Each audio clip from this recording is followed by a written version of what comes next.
ខ្ញុំសូមទាញចំណាប់អារម្មណ៍បងប្អូនកលេចទៅកាលពីអំឡុងឆ្នាំ1900 គត់នៅក្នុងអំឡុងពេលនោះប្រទេសអ៊ីរ៉ង់ដែលកាលនោះគេហៅថាជាប្រទេសពាក់ភាសាអង់គ្លេសហៅថា Persia ពាក់ឬក៏អ៊ីរ៉ង់គឺជាប្រទេសដំបូងគេបំផុតក្នុងតំបន់មជ្ឈិមបូព៌ាដែលត្រូវបានរកឃើញថាមានវត្តមានអណ្ដូងប្រេងកាតនៅក្រោមដីដែលអ៊ីរ៉ង់នាការជំនាន់ហ្នឹងគ្រប់គ្រងដោយស្ដេចសាហើយស្ដេចសានាជំនាន់នោះគឺមានព្រះនាមថា Mosaffar ad-Din នៃរាជវង្សកាចាដែលជារាជវង្សដឹកនាំប្រទេសអ៊ីរ៉ង់មករាប់សិបរយឆ្នាំហើយបងប្អូនទាំងអស់គ្នាប្រទេសពាក់ឬក៏អ៊ីរ៉ង់នាជំនាន់ដែលគ្រប់គ្រងដោយស្ដេច Mosaffar ad-Dinអ៊ីរ៉ង់មានស្ថានភាពសេដ្ឋកិច្ចក្រីក្រខ្លាំងមែនទែនហើយជួបវិបត្តិហិរញ្ញវត្ថុបានន័យថាការចំណាយច្រើនជាងចំណូលដែលធ្វើឲ្យប្រជាជនអ៊ីរ៉ង់នាជំនាន់ហ្នឹងគឺរស់នៅពិបាកស្ដេច Mosaffar ad-Din នឹងទៀតសោតក៏ជាស្ដេចដែលចាយលុយធំវាចាយដន់ពេកណាស់នៅពេលដែលប្រទេសកំពុងតែមានបញ្ហាសេដ្ឋកិច្ចអ្នកជំនួញជនជាតិអង់គ្លេសមួយរូបបានដំណឹងតគ្នាមកថាដែនដីអ៊ីរ៉ង់ឬក៏ដែនដីពាក់ហ្នឹងអាចនឹងមានធនធានប្រេងកាតនៅក្រោមដីដ៏ច្រើនលើសលប់ដោយគ្មាននរណាដឹងអញ្ចឹងហើយអ្នកជំនួញជនជាតិអង់គ្លេសដែលមានឈ្មោះថា William Nogdashi ហ្នឹងបានមកទំនាក់ទំនងជាមួយនឹងស្ដេច Mosaffar ad-Din ដែលជាស្ដេចរបស់អ៊ីរ៉ង់នាជំនាន់ហ្នឹងលោក William Nogdashi ហ្នឹងក៏បានសុំចរចាទិញសិទ្ធិផ្ដាច់មុខពីស្ដេចអ៊ីរ៉ង់ដើម្បីរុករកប្រេងនៅក្នុងប្រទេសអ៊ីរ៉ង់រយៈពេល60ឆ្នាំបងប្អូនទាំងអស់គ្នាជាថ្នូរនឹងការផ្ដល់សាច់ប្រាក់ចំនួន 20,000 ផោនដល់ស្ដេច Mosaffar ad-Din របស់អ៊ីរ៉ង់ហ្នឹងហើយស្ដេចអ៊ីរ៉ង់ហ្នឹងនឹងទទួលបានភាគហ៊ុនប្រាក់ចំណេញចំនួន 16% ពីការរកស៊ីប្រេងស្ដេច Mosaffar ad-Din របស់ប្រទេសអ៊ីរ៉ង់នេះជំនាន់ហ្នឹងពេលហ្នឹងកំពុងតែត្រូវការលុយផងក៏ដូចជារោអូសប្រទេសចក្រានហ្គាសបានយល់ព្រមជាមួយនឹងសំណើ William Nogdashi ហ្នឹងនៅក្នុងឆ្នាំ1903អ្នកជំនួញជនជាតិអង់គ្លេស William Nogdashi ហ្នឹងក៏បានបង្កើតក្រុមហ៊ុនរុករកប្រេងជាមួយនឹងដើមទុនប្រាក់ប្រហែលជា 60,000 ផោននាជំនាន់ហ្នឹងប៉ុន្តែជំនាន់ដែល William Nogdashi ហ្នឹងរោចំតណ្ដងដែលរីងរោចំតណ្ដងតូចដែលបូមិនតិចអស់ហើយវាអត់មានផ្ដល់ប្រាក់ចំណេញជាដុំកំភួនដល់ជំនួយរបស់លោកចឹងទៅវាចាយដន់លោកខ្សែទុនរហូតដល់ឆ្នាំ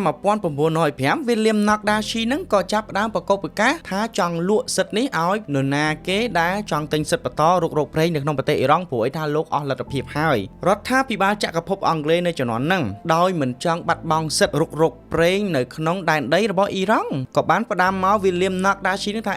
កុំលក់ប្រេះផ្ដាស់ទុកលក់ឲ្យចក្រភពអង់គ្លេសគ្នាឯងដើម្បីកុំឲ្យបាត់បង់សិទ្ធិហ្នឹងទៅប្រទេសដទៃមានមែនបងប្អូនអរគ្នាមានក្រុមហ៊ុនដ៏ធំមួយរបស់ចក្រភពអង់គ្លេសឈ្មោះថា Burma Oil Company ក៏បានទិញសិទ្ធិរុករកប្រេងនៅក្នុងប្រទេសអ៊ីរ៉ង់ហ្នឹងបន្តពី William Nogdashi ហ្នឹងក្រោយពីចំណាយដើមទុនដើម្បីវិនិយោគបន្ថែមឲ្យរុករកនៅតាមតំបន់ផ្សេងតាមតំបន់គោលដៅដែលគេសង្ស័យថាអាចមានប្រេងទីបំផុតនៅក្នុងឆ្នាំ1908ក្រុមហ៊ុនថ្មីដែលវិនិយោគរុករកបន្តហ្នឹងក៏បានរកឃើញអណ្ដូងប្រេងដ៏ធំសម្បើមស្ថិតនៅក្នុងតំបន់មួយដែលគេហៅថា Masjid Al Soleiman ដល់ពេលរកឃើញអណ្ដូងដ៏ធំចឹងទៅគេក៏បានបង្កើតក្រុមហ៊ុនមួយឈ្មោះថា Anglo-Persian Oil Company ដែលជាក្រុមហ៊ុនទទួលសិទ្ធិមើលថែទាំប្រតិបត្តិការបូមប្រេងនិងចម្រាញ់ប្រេងលក់ទៅក្រៅប្រទេសនៅក្នុងទឹកដីអ៊ីរ៉ង់នឹងឯងបងប្អូនទាំងអស់គ្នាយល់ទេនេះគឺជាដំណើរចាប់ផ្ដើមនៃឧស្សាហកម្មចម្រាញ់ប្រេងចេញពីក្នុងទឹកដីរបស់អ៊ីរ៉ង់ឧស្សាហកម្មប្រេងនៅអ៊ីរ៉ង់នេះជំនាន់ហ្នឹងគឺពិតជាដំណើរការល្អមែនទែនក្រោមការវិនិយោគរបស់ក្រុមហ៊ុនចក្រភពអង់គ្លេសប៉ុន្តែ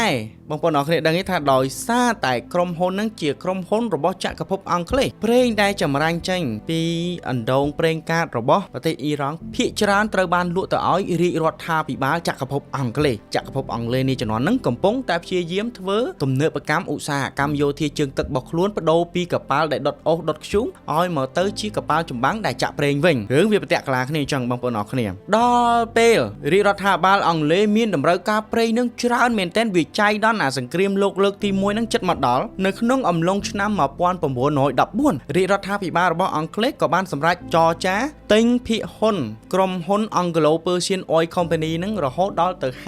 51% ដែលផ្ដល់សិទ្ធិឲ្យរាជរដ្ឋាភិបាលរបស់ចក្រភពអង់គ្លេសនឹងមានសិទ្ធិកាន់កាប់សម្រេចមកភាគធំទៅលើទិន្នផលដែលបានពីអណ្ដូងប្រេងកាតនិងការរុករកប្រេងនៅក្នុងប្រទេសអ៊ីរ៉ង់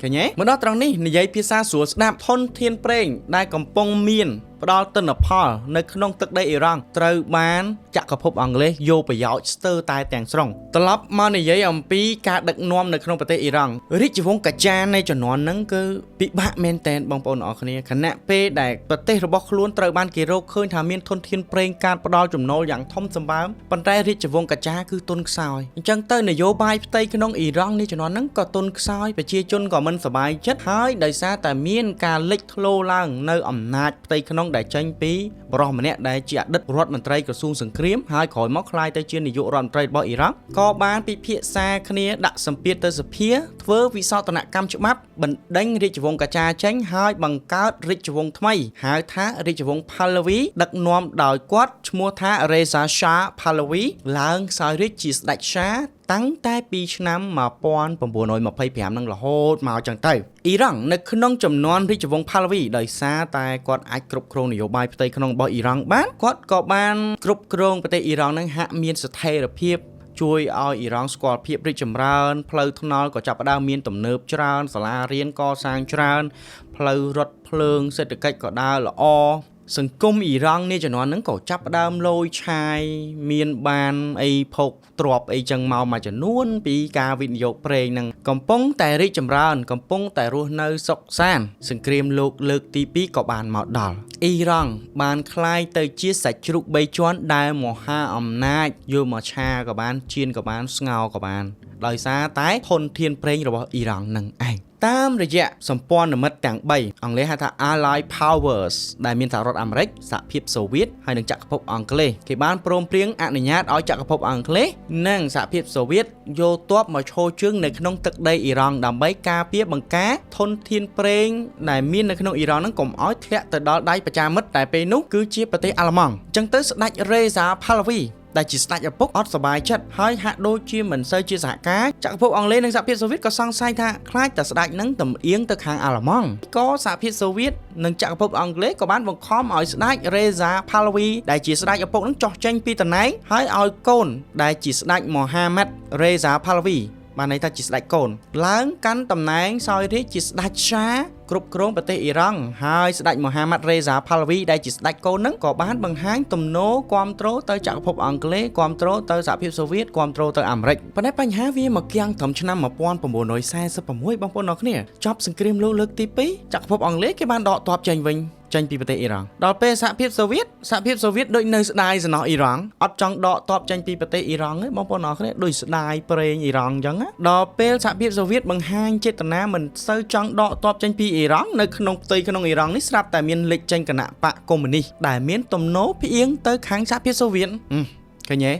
ប្រតិកលាគ្នាអញ្ចឹងអាមេរិកហើយនិងចក្រភពអង់គ្លេសនាំគ្នាអង្គុយស្លើចុំមើលអានេះវាធ្វើមើលសហភាពសូវៀតធ្វើកាលពីសង្គ្រាមលោកលើកទី2សហការគ្នាឲ្យដាក់ទ័ពព្រមព្រៀងទាំងអស់គ្នាថាចប់គឺដកទ័ពចេញពីអ៊ីរ៉ង់ទាំងអស់គ្នាដល់ពេលឯងដកចេញវាអត់ដកចេញណែរឿងវាដាច់ផ្ងាត្រង់ហ្នឹងដែរសហរដ្ឋអាមេរិកនិងចក្រភពអង់គ្លេសក៏បាននិយាយជាមួយនឹងស្ដេច Mohammad Reza Shah Pahlavi ដែលដឹកនាំអ៊ីរ៉ង់ពេលហ្នឹងថាអត់ទេព្រះអង្គឯងគឺត្រូវតែដាក់សម្ពាធសហភាពសូវៀតធ្វើយ៉ាងណាតវ៉ាដេញឲ្យសូវៀតដកកងទ័ពចេញពីប្រទេសអ៊ីរ៉ង់ចាំខ្ញុំជួយ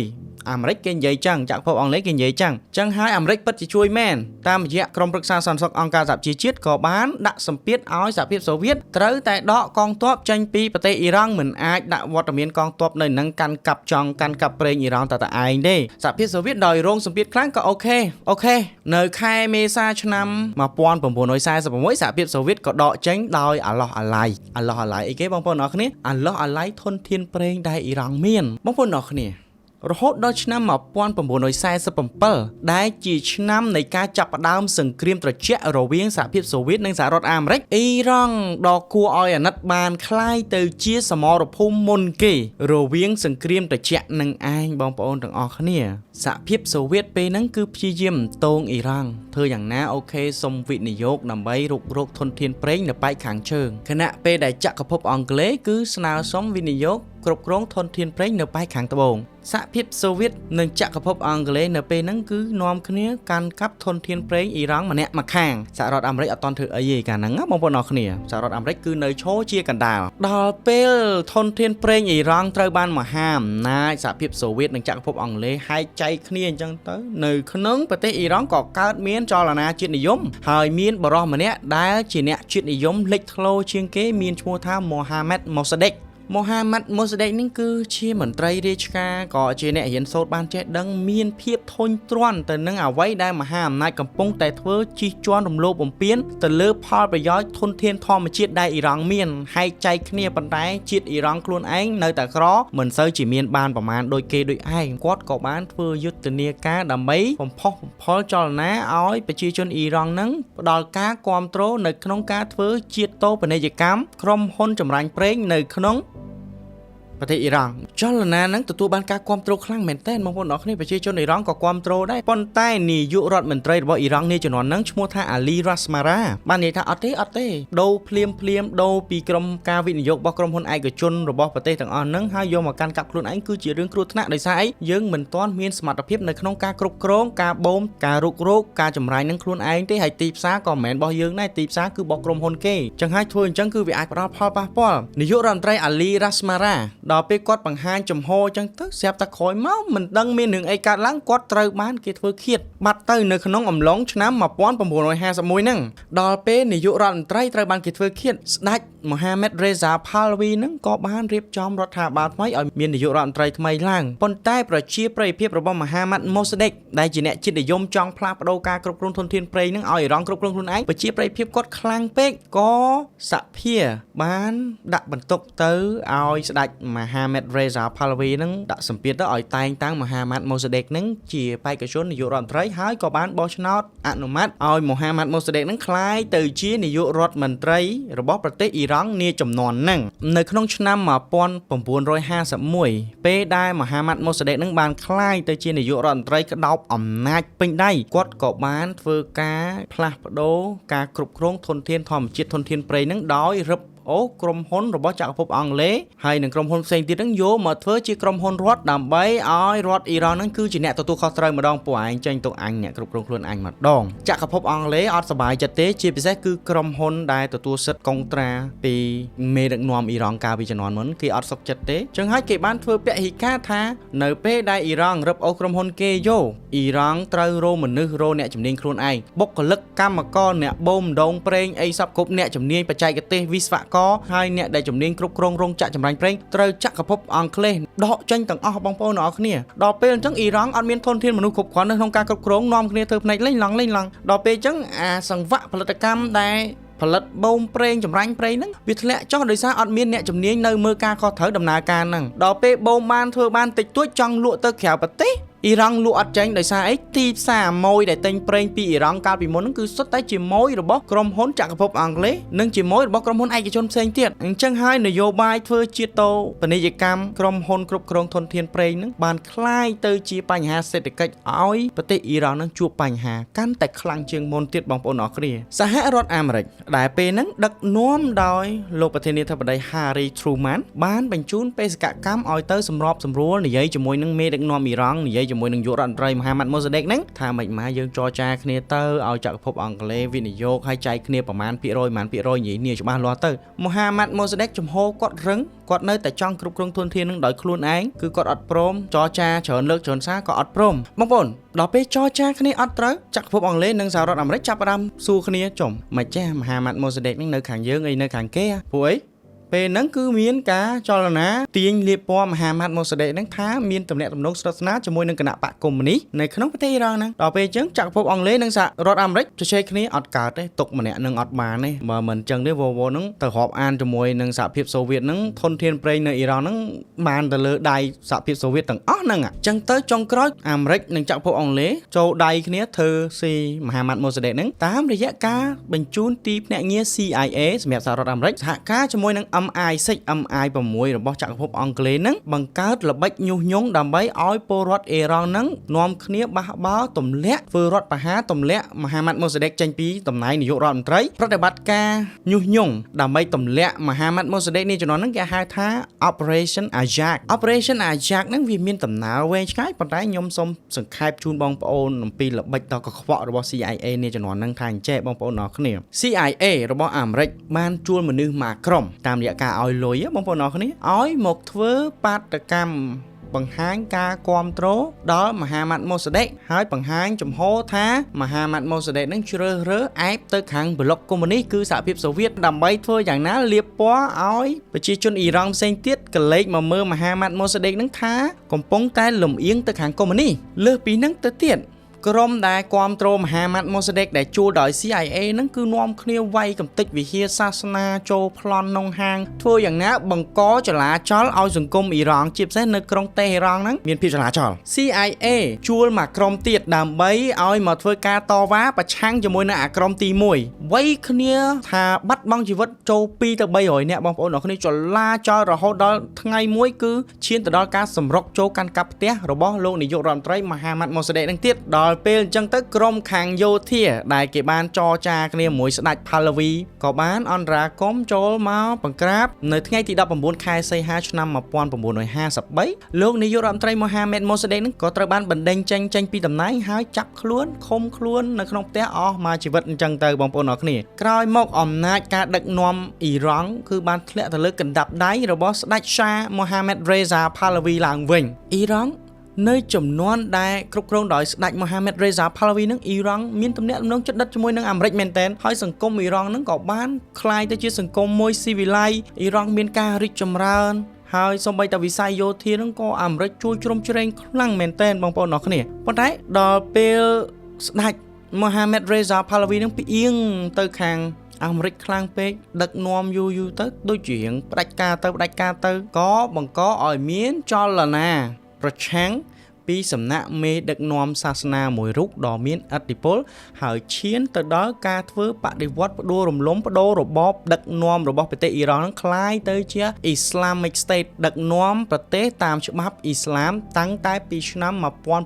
1979រហូតមកដល់សព្វថ្ងៃនេះដែលកំពុងតែស្ថិតនៅក្នុងភាពមិនច្បាស់លាស់ដោយសារសង្គ្រាមតើនៅក្នុងពេលដែលអ៊ីរ៉ង់កំពុងមានទំនាក់ទំនងផ្អែមល្ហែមជាមួយនឹងសហរដ្ឋអាមេរិកមានរឿងរ៉ាវអ្វីកើតឡើងខ្លះនៅវីដេអូភាគបន្ទាប់ខ្ញុំនឹងមកជម្រាបលម្អិតជូនបងប្អូនអ្នកនរគ្នាបងប្អូនអ្នកគ្នាដើម្បីបងប្អូនអាចយល់អំពីដំណើរសាច់រឿងមុននឹងឈានទៅដល់ការមានសង្គ្រាមរវាងអាមេរិកអ៊ីស្រាអែលនិងអ៊ីរ៉ង់ប្រហែលថ្ងៃនេះទាល់តែបងប្អូនយល់អំពីបញ្ហានយោបាយផ្ទៃក្នុងរបស់អ៊ីរ៉ង់នាកាលដែលអ៊ីរ៉ង់នៅស្និទ្ធស្នាលជាមួយនឹងអាមេរិកជាមុនសិនបន្ទាប់មកទើបយល់អំពីហេតុអ្វីបានជាមេដឹកនាំក្រោយដែលជាមេដឹកនាំបដិវត្តអ៊ីស្លាមឆ្នាំ1979នឹងកើតចិត្តស្អប់អាមេរិកបងប្អូនអ្នកគ្នាដឹងទេថាដំបៅដួងចិត្តដែលបណ្ដាលឲ្យមេដឹកនាំសាសនាអ៊ីស្លាមនៅអ៊ីរ៉ង់កើតចិត្តស្អប់អាមេរិកខ្លាំងទៅចាប់ពីពេលដែលអាមេរិកនិងចក្រភពអង់គ្លេសបានបញ្ជូនចារកិច្ចដើម្បីទៅបង្កើតល្បិចញុះញង់ជំរុញឲ្យពលរដ្ឋអ៊ីរ៉ង់ធ្វើរដ្ឋប្រហារទម្លាក់លោកនាយករដ្ឋមន្ត្រីម៉ូសាដេកដែលត្រូវបានចាត់ទុកថាជាបុគ្គលស្នេហាជាតិអ៊ីរ៉ង់មួយរូបនាកាលពីចំនួនឆ្នាំ1953ខ្ញុំសូមរំលឹកជូនបងប្អូនបន្តិចនេះគឺជាលោកនាយករដ្ឋមន្ត្រីមូហាម៉ាត់ម៉ូសាដេកលោកគឺជាអ្នកជាតិនិយមអ៊ីរ៉ង់មួយរូបដែលបានបង្កើតគោលនយោបាយនៅក្នុងការយក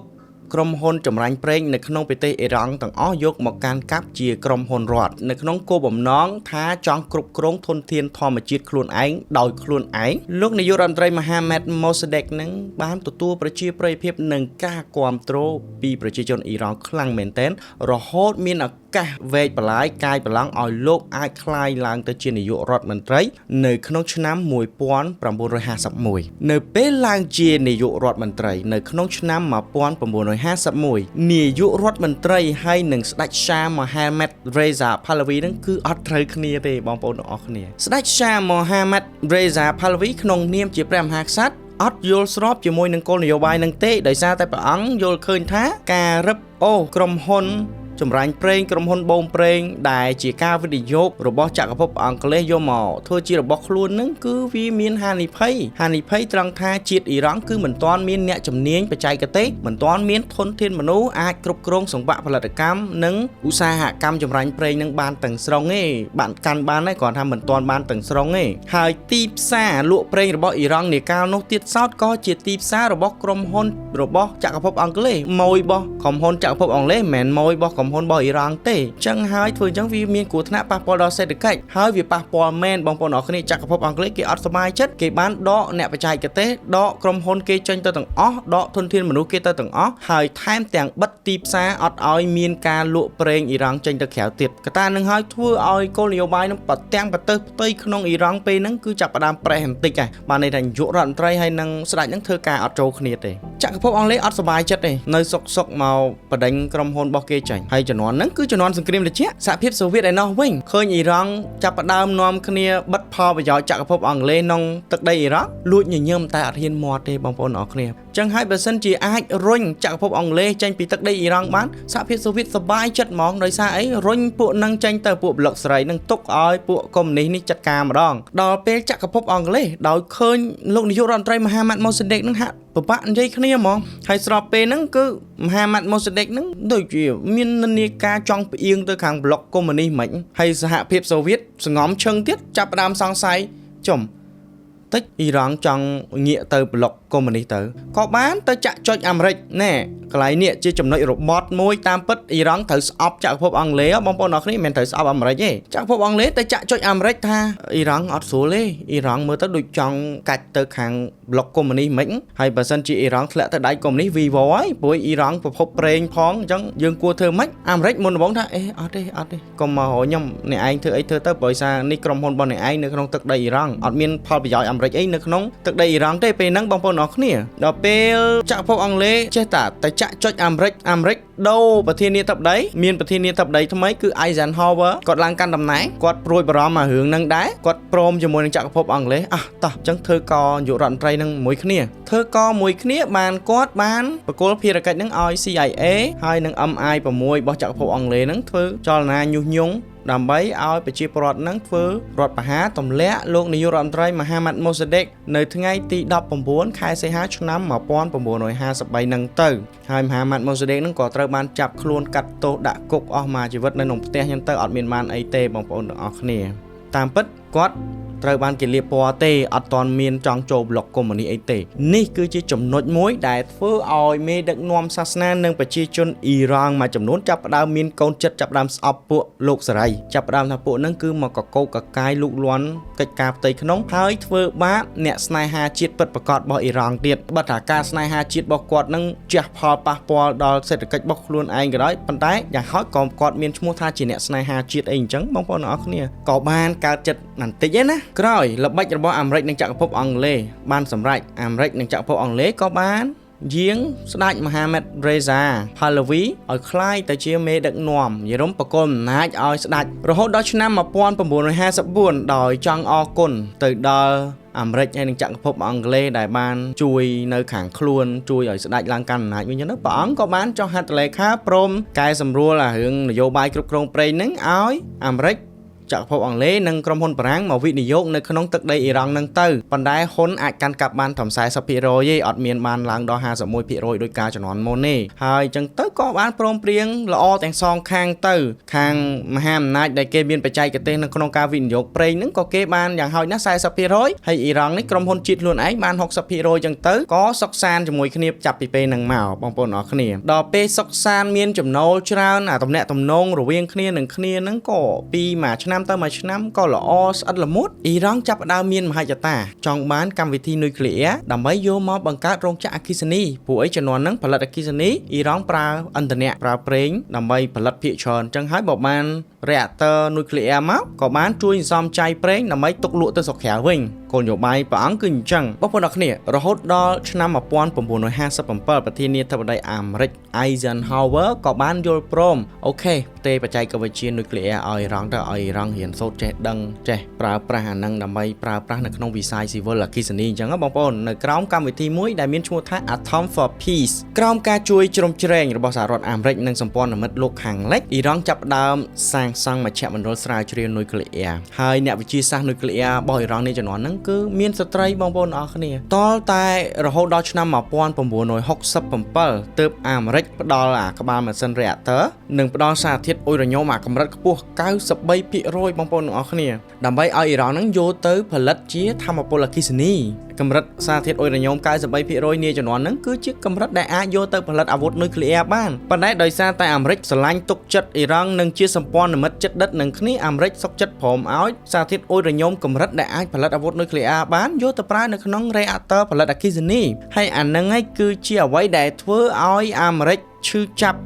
រហូតដល់រាល់ថ្ងៃបងប្អូនអរគ្នាអាមេរិកគឺជាអ្នកផ្ទេរជាអ្នកបង្រៀនអ៊ីរ៉ង់ឲ្យចេះនុយក្លេអ៊ែរប៉ុន្តែចុងក្រោយនៅពេលដែលអ៊ីរ៉ង់ផ្លាស់ប្ដូររបបដឹកនាំស្រាប់តែមេដឹកនាំក្រោយរបស់អ៊ីរ៉ង់ចង់យកអាកម្មវិធីនុយក្លេអ៊ែររបស់អាមេរិកដែលខំបរិញ្ញាហ្នឹងយកទៅគំរាមអាមេរិកវិញអានេះហើយគឺជាបញ្ហាមិនមែនខ្ញុំនិយាយកាន់ជើងអាមេរិកទេរឿងរ៉ាវវាមានតទៅមុខទៀតប៉ុន្តែអានេះគឺជាតម្បាវមួយដែលអាមេរិកក៏ចាប់ផ្ដើមចាត់ទុកអ៊ីរ៉ង់ថាជាមនុស្សល្មើលកូនដែរស្របពេលជាមួយនឹងវិស័យនុយក្លេអ៊ែររបស់អ៊ីរ៉ង់ចាប់ផ្ដើមរីកចម្រើនអ៊ីរ៉ង់និងអាមេរិកមានមិត្តភាពស្និទ្ធស្នាលរហូតដល់អាមេរិកព្រមលក់អាវុធទំនើបឲ្យទៅឲ្យអ៊ីរ៉ង់បងប្អូនអរគ្នាអាវុធទំនើបពេលនោះអាមេរិកលក់ឲ្យយន្តហោះចម្បាំងប្រភេទ F-14 Tomcat មានប្រភេទមីស៊ីលបាញ់ពីយន្តហោះចម្បាំង F-4 Phantom យន្តហោះចម្បាំង F-5 Tiger ឧទ្ធម្ភាគចក្ររថក្រោះនាវាពិឃាតយាយចំទៅអាមេរិកគឺបំពាក់បំពន់អ៊ីរ៉ង់រហូតដល់អ៊ីរ៉ង់នឹងក្លាយទៅជាមហាអំណាចយោធាមួយនៅក្នុងតំបន់ដែលគ្មានប្រទេសណាមានអាវុធទំនើបដូចអ៊ីរ៉ង់ទេកាលជំនាន់ហ្នឹងបងប្អូនអរគ្នា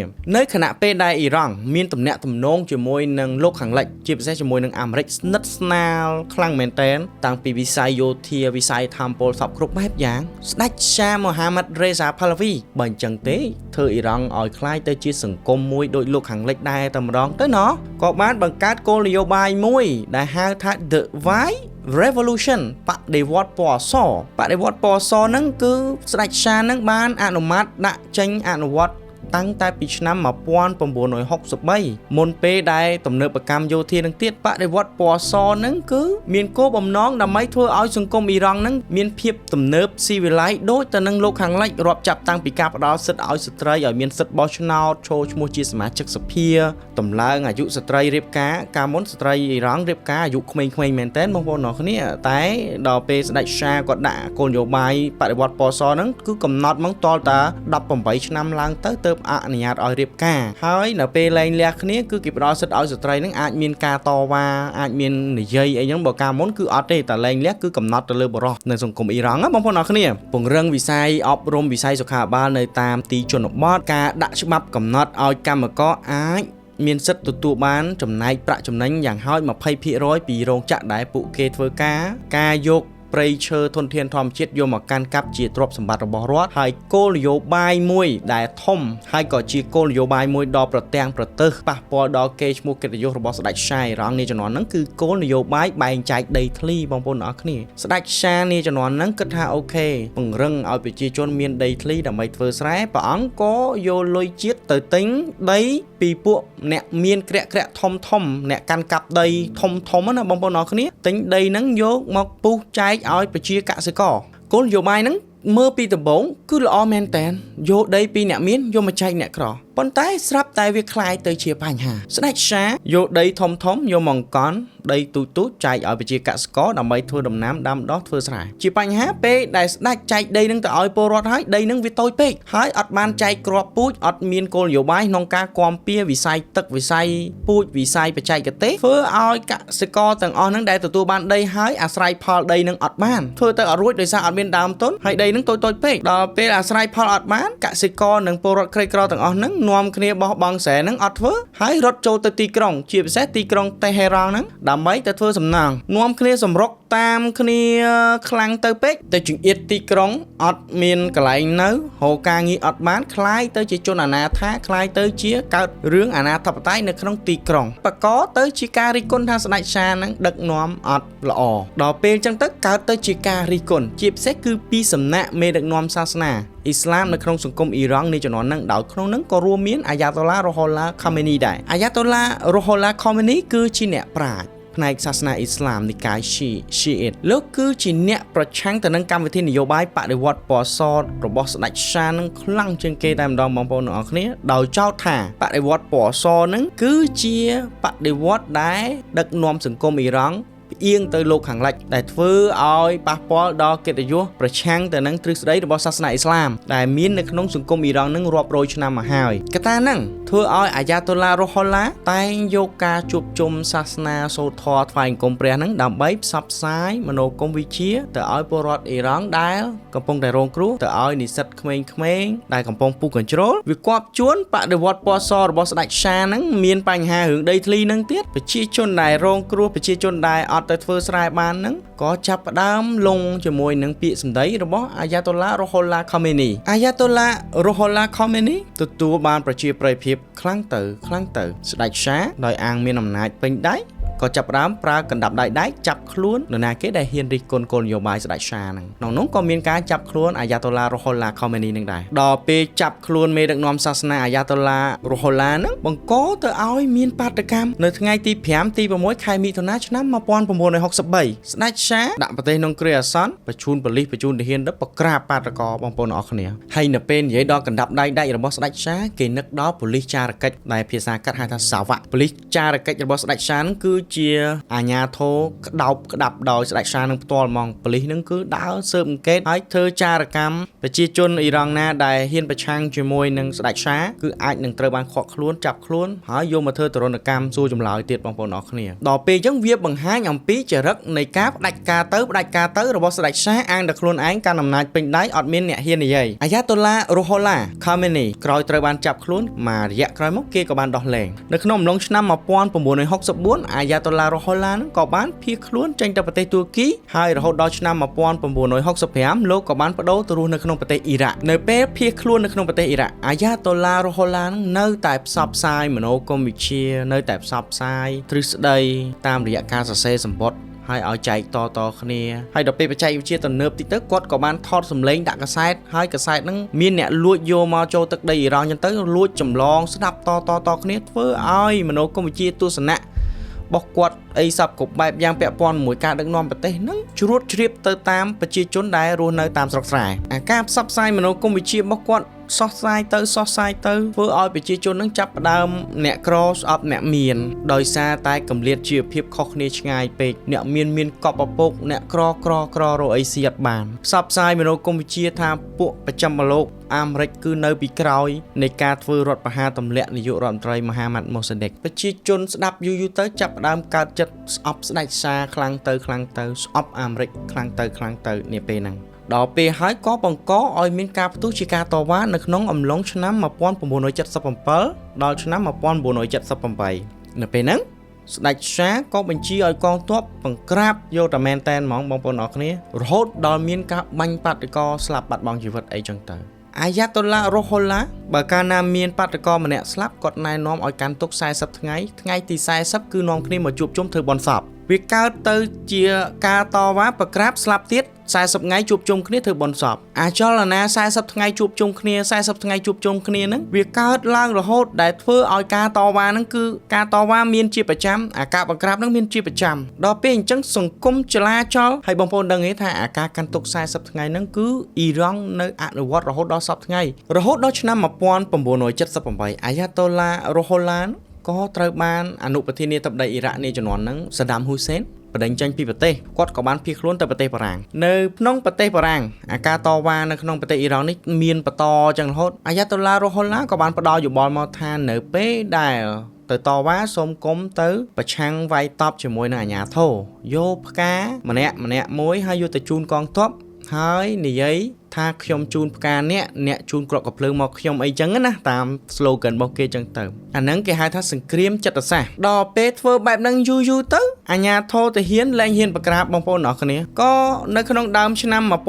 1979កងទ័ពចាប់ផ្ដើមដកថយចេញហើយប្រកាសខ្លួនឯងថានៅជាកណ្ដាលស្ដេចឆាម៉ាស់ជើងជ្រងបងប្អូនអរគ្នាកងទ័ពចាប់ផ្ដើមលែងស្ដាប់ខ្លួនហើយអស់កម្លាំងចិត្តក្នុងការដឹកនាំប្រទេសហើយក៏មិនចង់ឲ្យមានការប្រទាំងប្រទើសស្លាប់ប្រជាជនកាន់តែច្រើននៅថ្ងៃទី16ខែមករាឆ្នាំ1979ស្ដេចឆាមហាម៉ាត់រ៉េសាផាឡាវីនិងក្រុមគ្រួសារក៏បានភៀសខ្លួនចេញពីប្រទេសដោយលើកហេតុផលថាទៅព្យាបាលជំងឺនៅស្រុកក្រៅនៅក្រោយពេលដែលស្ដេចឆាចាកចេញពីប្រទេសគ្រាន់តែដឹងដំណឹងថាយន្តហោះព្រះអង្គហោះចេញទៅហើយប្រជាជនអ៊ីរ៉ង់នាំគ្នាចូលមកតាមផ្លូវដករូបស្ដេចឆានឹងចោលផ្ដួលរំលំរូបចម្លាក់ រូបសំណាក់របស់ស្ដេចឆានឹងហែកលុយដែលមានរូបស្ដេចឆានឹងចោលក្រោយមករហូតដល់ថ្ងៃទី1ខែកុម្ភៈឆ្នាំ1979អាយ៉ាតូឡារ៉ូហូឡាខូម៉ានីក៏បានវិលត្រឡប់ពីប្រទេសបារាំងចូលទៅក្នុងទឹកដីអ៊ីរ៉ង់វិញហើយគេឃើញមានមនុស្សទៅគាំទ្រនឹងរាប់លានអ្នកបងប្អូនទាំងអស់គ្នានៅខណៈពេលដែលអាយ៉ាតូឡារ៉ូហូឡាកំពុងតែចរចានយោបាយផ្ទៃក្នុងដើម្បីផ្លាស់ប្ដូររបបដឹកនាំប្រជាជនមួយចំនួនគឺសប្បាយចិត្តប្រជាជនមួយចំនួនក៏នៅនឹកសំណោះប៉ុន្តែគេមិនទាន់ដឹងថានឹងមានរឿងអ្វីកើតឡើងនាពេលខាងមុខនោះទេបងប្អូនទាំងអស់គ្នា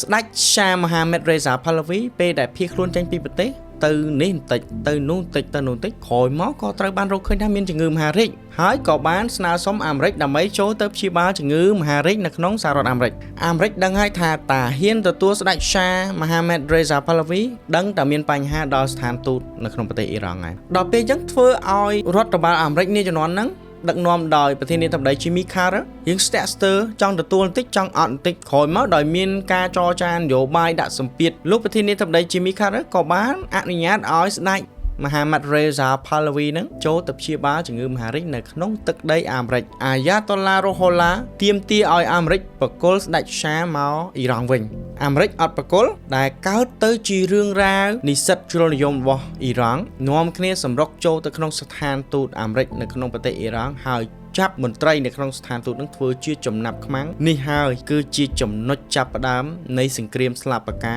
និងសង្គ្រាមក្តៅរវាងសហរដ្ឋអាមេរិកនិងអ៊ីរ៉ង់តាំងពីពេលហ្នឹងមកបងប្អូនអរគ្នាតើនៅពេលដែលអាយ៉ាតូឡារ៉ូហូឡារៀបចំដឹកនាំប្រទេសអ៊ីរ៉ង់คล้ายទៅជាសាធារណរដ្ឋអ៊ីស្លាមអ៊ីរ៉ង់មានរឿងរ៉ាវអ្វីកើតឡើងខ្លះហើយថាតើ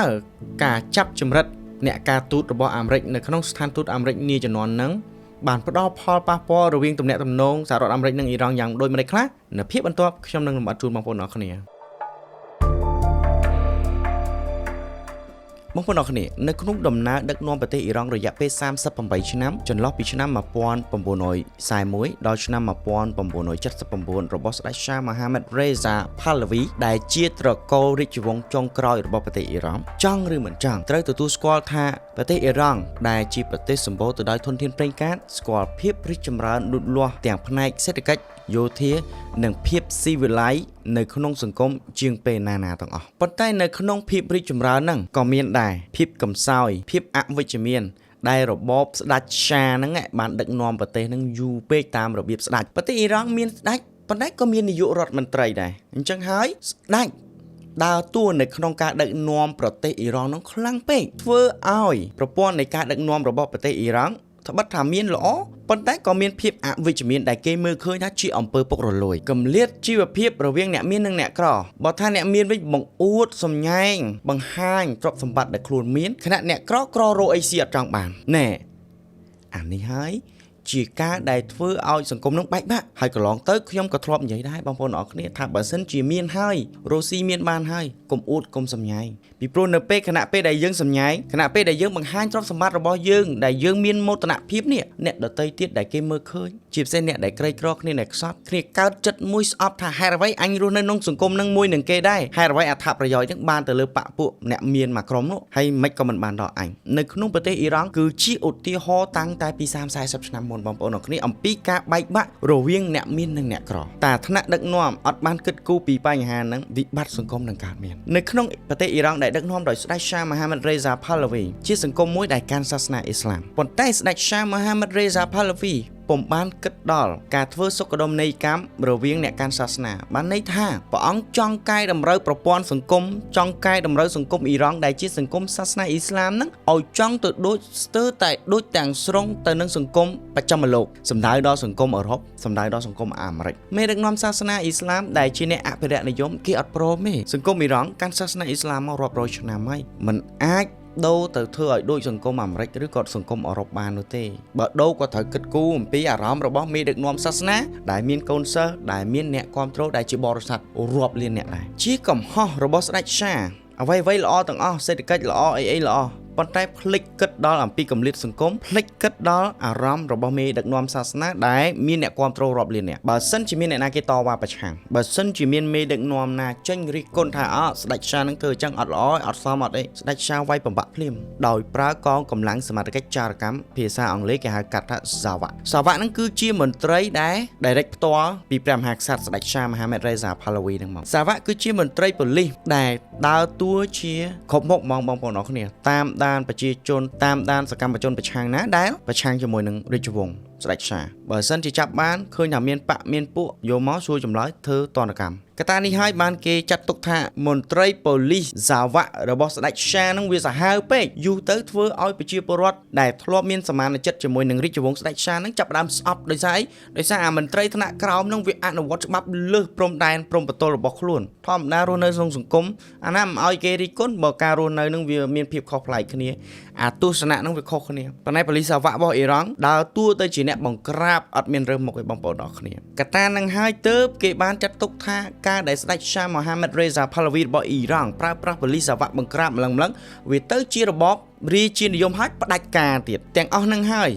បានធ្វើឲ្យមេដឹកនាំសាសនាដែលមានអ្នកគ្រប់គ្រងមានបរិស័ទច្រើនចាប់ផ្ដើមងើបឡើងហើយរិះគន់ស្ដេចឆាពេលដែលរិះគន់ស្ដេចឆាចាប់ខ្លួនជាពិសេសអាយ៉ាតូឡារ៉ូហូឡាខូម៉ានីគេធ្វើទុកបុកម្នេញពេករត់ទៅស្រុកក្រៅនៅស្រុកក្រៅអាយ៉ាតូឡារ៉ូហូឡាខូម៉ានីហ្នឹងគឺប្រើប្រាស់សារព័ត៌មានប្រើប្រាស់ការអាត់សំឡេងដាក់កាសែតហើយយកមកចម្លងតគ្នាបើកស្ដាប់ចាក់តាមវិទ្យុឬក៏សរសេរជាអត្ថបទសរសេរជាសៀវភៅដើម្បីធ្វើយ៉ាងណាបង្ហាញអំពីថានេះបើសិនជាអាយ៉ាតូឡារ៉ូហូឡាហ្នឹងដឹកនាំប្រទេសវិញគឺគាត់នឹងកែប្រែចែកអាព័ត៌មានទាំងអស់ហ្នឹងវាសំពេលដែលសង្គមកំពុងមានបញ្ហាប្រជាជនចាប់ដើមស្អប់ស្ដេចឆាព័ត៌មានទាំងអស់ហ្នឹងគឺចាប់ដើមដួលចូលនៅក្នុងបេះដូងរបស់ពលរដ្ឋជាពិសេសអ្នកក្រីក្រជាពិសេសពលរដ្ឋដែលអ្នកអត់មានការងារធ្វើដែលរងផលប៉ះពាល់ពីកំណែតម្រង់របស់ស្ដេចឆាហ្នឹងហើយបងប្អូនអរគ្នាដឹងទេថាបាតកម្មចាប់ផ្ដើមដំបូងគឺពីបរិស័ទរបស់មេដឹកនាំសាសនាហ្នឹងឯងនៅក្នុងទីក្រុងកុំហ្នឹងគឺជាទីក្រុងមួយនៅក្នុងខេត្តកុំរបស់អ៊ីរ៉ង់ភាគកណ្ដាលចាប់ផ្ដើមធ្វើបាតកម្មនៅខែមករាឆ្នាំ1978នៅពេលបរិស័ទរបស់មេដឹកនាំសាសនានឹងធ្វើបាតកម្មស្ដេចឆាបញ្ជូនកម្លាំងទ័ពកម្លាំងប៉ូលីសទៅប្រក្រាបបាញ់សម្លាប់ស្លាប់មួយកាន់ទុក40ថ្ងៃទី40ជួបជុំធ្វើបាតកម្មម្ដងទៀតហ៊ានតែបាញ់ស្លាប់ទៀតកាន់ទុក40ថ្ងៃទៀតធ្វើបាតកម្មអញ្ចឹងឲ្យតែមានបាញ់ស្លាប់បាតកម្មតរហូតមានបាញ់ស្លាប់បាតកម្មតរហូតអញ្ចឹងអាចលនានៃការបាតកម្មហ្នឹងវាคล้ายទៅជាសកម្មភាពសង្គមមួយបង្កចលាចលវិលជុំប៉ូលីសក៏ចាប់ដើមហត់នឿយទាហានក៏ចាប់ដើមហត់នឿយមនុស្សក៏រៀងស្លាប់ច្រើនអាចលនាហ្នឹងវាទៅជាចលាចលសង្គមធ្វើឲ្យប៉ះពាល់ដល់សេដ្ឋកិច្ចអ្នកលក់នៅក្នុងផ្សារចាប់ដើមនាំគ្នាបិទតូបលែងលក់កម្មកររោងចក្រចម្រាញ់ប្រេងនាំគ្នាឈប់ចម្រាញ់ប្រេងមកធ្វើបាតកម្មអញ្ចឹងទៅធ្វើឲ្យបញ្ហាសេដ្ឋកិច្ចនៅក្នុងប្រទេសអ៊ីរ៉ង់ចាប់ផ្ដើមមានបញ្ហាដល់ពេលអញ្ចឹងស្ដេចឆាប្រកាសដាក់ប្រទេសក្នុងគ្រាអាសន្នអត់ឲ្យមានការជួបជុំអត់ឲ្យមានការប្រមូលផ្ដុំអីទៀតទេរហូតដល់ថ្ងៃទី8ខែកញ្ញាឆ្នាំ1978បាតកម្មមួយចំនួនអត់ដឹងថាស្ដេចឆានឹងដាក់ប្រទេសក្នុងគ្រាអាសន្ននឹងមានន័យមិនទេនាំនេះចេញធ្វើបាតកម្មនៅក្នុងទីតាំងមួយដែលគេហៅថា Jalesware នៅក្នុងទីក្រុង Tehran តេរ៉ង់ហ្នឹងនាំគ្នាទៅជួបជុំហ្នឹងទៅទាហានមកយករថក្រោះរបស់អាមេរិកយកធម្មពីកញ្ចក់របស់អាមេរិកយកមកបាញ់រះលើបាតកោស្លាប់រាប់រយរាប់ពាន់អ្នកដល់ពេលវាសាហាវខូខើចឹងពេកអ្នកដែលធ្លាប់មានសមានចិត្តជាមួយនឹងស្ដេចឆាចាប់ផ្ដើមគិតថាជុំអានេះសាហាវសម្រាប់ប្រជាជនឯងរាប់រយអ្នកចឹងទៅនាំគ្នាសម្រុកធ្វើបាតកម្មខ្លាំងទៅរាប់លានអ្នកបងប្អូនអរគ្នានៅតាមដងផ្លូវគ្រប់ទីក្រុងលុះរហូតដល់ថ្ងៃទី16ខែមករាឆ្នាំ1979ស្ដេចឆាដោយមើលទៅស្ថានភាពអត់ស្រួលហើយខ្លួនព្រះអង្គហ្នឹងក៏កើតជំងឺមហារីកទៀតកើតជំងឺមហារីកហ្នឹងមើលដឹងតាំងពីឆ្នាំ1974នោះឆ្នាំ1979ចាប់ផ្ដើមធ្វើទុកខ្លាំងវាអស់អាកម្លាំងកាយនេះហើយដល់ពេលអស់កម្លាំងកាយវាអស់អាកម្លាំងចិត្តនៅក្នុងការគ្រប់គ្រងអាចលាចលសង្គមហ្នឹងនាំគ្រួសារនាំប្រពន្ធនាំកូនឡើងយន្តហោះភៀសខ្លួនចេញទៅក្រៅប្រទេសប៉ុន្តែមុននឹងចេញទៅក្រៅប្រទេសស្ដេចឆាមហាម៉ាត់រ៉េសាផាឡាវីនឹងក៏បានតែងតាំងលោកសាពួរបាក់ទីយ៉ាដែលជាបុគ្គលម្នាក់ដែលគេមើលឃើញថាមិនសូវជ្រុលនិយមពេកទេបានន័យថាក៏នៅខាងអ្នកមេដឹកនាំសាសនាធំហើយក៏នៅខាងស្ដេចអញ្ចឹងហើយចង់តែងតាំងឲ្យលោកម្នាក់ហ្នឹងធ្វើជានាយករដ្ឋមន្ត្រីដើម្បីសម្របសម្រួលក្រែងមេដឹកនាំសាសនាក្រែងអាចជួយសម្របសម្រួលរក្សារបបរាជានិយមនៅក្នុងអ៊ីរ៉ង់បានលោកនាយករដ្ឋមន្ត្រីសាពួរហ្នឹងព្យាយាមចរចាជាមួយនឹងអាយ៉ាតូឡារ៉ូហូឡាខូម៉ានីតាំងពីបើសិនជាអាយ៉ាតូឡារ៉ូហូឡាខូម៉ានីនឹងចង់បានអាប៉ូលីសសាវ៉ានឹងក៏អាចរំលាយបានមានការលើក លែងដោះអ្នកទោសនយោបាយមានការរៀបចំការបោះឆ្នោតឡើងវិញអាយ៉ាតូឡារ៉ូហូឡាអត់ព្រមទេបងប្អូនអរគ្នាអត់ទេរហូតដល់ថ្ងៃទី1ខែកុម្ភៈឆ្នាំ1979 ពីអាទិត្យក្រោយពីស្ដេចឆារត់ចេញពីអ៊ីរ៉ង់អាយ៉ាតូឡារ៉ូហូឡាខូមេនីដែលកំពុងស្នាក់នៅភៀសខ្លួននៅក្នុងប្រទេសបារាំងក៏បានចូលទៅក្នុងប្រទេសអ៊ីរ៉ង់វិញហើយនៅពេលដែលអាយ៉ាតូឡារ៉ូហូឡាខូមេនីនឹងចុះពីយន្តហោះមកបងប្អូនអរគ្នាគេបានប៉ាន់ស្មានថាអ្នកគាំទ្រយ៉ាងហោចណាស់3ទៅ6លានអ្នកទៅគាំទ្រកក់កុញនាំគ្នាចង់ឃើញចង់ប៉ះអាយ៉ាតូឡារ៉ូហូឡាខូមេនីអាយ៉ាតូឡារ៉ូហូឡាខូមេនីក្រោយពីបានមកដល់ប្រទេសអ៊ីរ៉ង់ក៏បានបង្កើតរដ្ឋាភិបាលស្រមោលហ្នឹងគឺមាននាយករដ្ឋមន្ត្រីអីរបស់របបអ៊ីស្លាមហ្នឹងទៅគណៈនាយករដ្ឋមន្ត្រីខាងស្ដេចឆាអត់ទាន់រំលាយទេអញ្ចឹងអ៊ីរ៉ង់នៅក្នុងចន្លោះពេលប្រហែលថ្ងៃហ្នឹងគឺមានរដ្ឋាភិបាល2មានរដ្ឋាភិបាលរបស់ស្ដេចឆានិងរដ្ឋាភិបាលរបស់មេដឹកនាំសាសនាអ៊ីស្លាមហើយក៏ឈានដល់ការប៉ះទង្គិចគ្នាដោយកម្លាំងប្រដាប់អាវុធទៀតរហូតដល់ថ្ងៃទី11ខែកុម្ភៈឆ្នាំ1979ខាងកងទ័ពដោយឃើញថាអូអ្នកគាំទ្រមេដឹកនាំសាសនាអ៊ីស្លាមហ្នឹងក៏ច្រើនសម្បើមហើយមិនចង់មានការឲ្យប្រជាជននឹងបាត់បង់ជីវិតអីទៀតក៏ប្រកាសគោលចំហថានៅជាកដាលអត់លូកដៃចូលនៅក្នុងចំនួននយោបាយនឹងទេឲ្យអ្នកនយោបាយនឹងចរចាគ្នាទៅចរចាមិនក៏អត់ត្រូវដែរអាយ៉ាតូឡារ៉ូហូឡាដល់ពេលកងទ័ពលែងប្រឆាំងបានដៃបដ ாய் ក៏ធ្វើប្រជាមតិប្រជាពលរដ្ឋអ៊ីរ៉ង់ដោយមានការបោះឆ្នោតហើយការបោះឆ្នោតហ្នឹងគឺគេមានតែមួយសំណួរទេគេសួរថាតើអ្នកចង់បានរបបដឹកនាំតាមបែបអ៊ីស្លាមឬក៏អត់ហើយចម្លើយគឺមាន yes ឬក៏ no ចម្លើយថាចង់បានហើយមិនចង់បានមានតែពីរចម្លើយហ្នឹងឯងអាយ៉ាតូឡារ៉ូហូឡាខូមេនីហ្នឹងបានប្រាប់បរិស័ទឲ្យខ្លួនឯងដែលជាអ្នកគ្រប់គ្រងសាសនាអ៊ីស្លាមនីកាយឈីហ្នឹងបោះឆ្នោតយក yes យល់ព្រមអញ្ចឹងហើយអ្នកដែលបដិបត្តិតាមគំនិតសាសនារបស់អាយ៉ាតូឡាហ្នឹងនាំគ្នាបោះឆ្នោតយកយេសទាំងអស់អញ្ចឹងហើយគេបានស្មានណាប្រហែលជា 98% បងប្អូនអរគ្នាគាំទ្រឲ្យមានការផ្លាស់ប្ដូររបបពីរាជានិយមស្ដេចឆាទៅជារបបដឹកនាំតាមបែបអ៊ីស្លាមវិញនៅថ្ងៃទី1ខែមេសាឆ្នាំ